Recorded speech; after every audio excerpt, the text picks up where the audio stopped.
পার্বত্য অঞ্চলে আবারও গত কয়েকদিন ধরে পাহাড়ি আঞ্চলিক দলেরগুলোর মাঝে সংঘাত শুরু হয়েছে।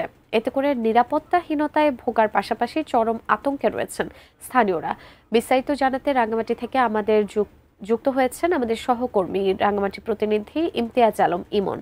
ইমন, এই যে রাজনৈতিক দলগুলোর সাথে যে আসলে পাল্টা হামলা এবং এই ধরনের ঝামেলা, এর কারণটি কি এবং সে বিষয়ে প্রশাসন থেকে কোনো পদক্ষেপ নেওয়া হয়েছে কিনা বা আইন শৃঙ্খলা বাহিনীর কাছ থেকে কোনো পদক্ষেপ পেয়েছেন কিনা এলাকাবাসী?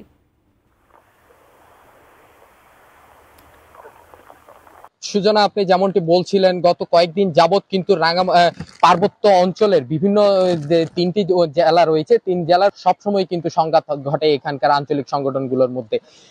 আমরা গত কয়েকদিন যাবৎ শুনতে পাচ্ছি খাগড়াছড়ি উপজেলায়, খাগড়াছড়ি জেলার বিভিন্ন উপজেলায় কিন্তু এখানে আঞ্চলিক দল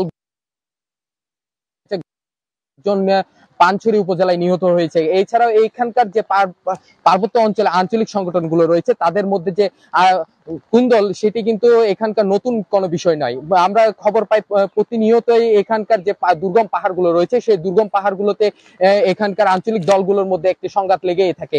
এর এর প্রধান হিসেবে আমরা যদি বলি সেটি হচ্ছে যে তাদের মধ্যে আধিপত্য বিস্তারকে কেন্দ্র করেই মূলত এইসব কিছুটা দেখতে হয়। অনেক সময় এখানে এই আধিপত্য বিস্তারকে কেন্দ্র করে যে ঘটনাগুলো ঘটে সেখানে কিন্তু প্রাণ নাশের ঘটনা আমরা খবর পাই। অনেক সময় আহত হয়, একই সাথে নিহত হওয়ার ঘটনা ঘটলেও অনেক সময় যে প্রশাসনের পক্ষ থেকে সেখানে লাশ উদ্ধার করতে গিয়েও কিন্তু অনেক সময় মৃতদেহ গুলো পাওয়া যায় না।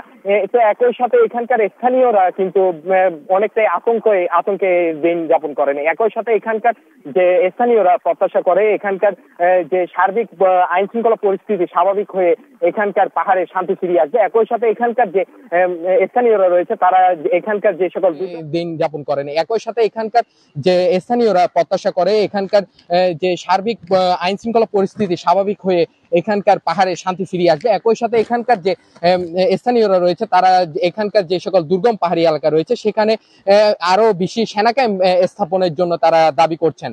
সুজানা।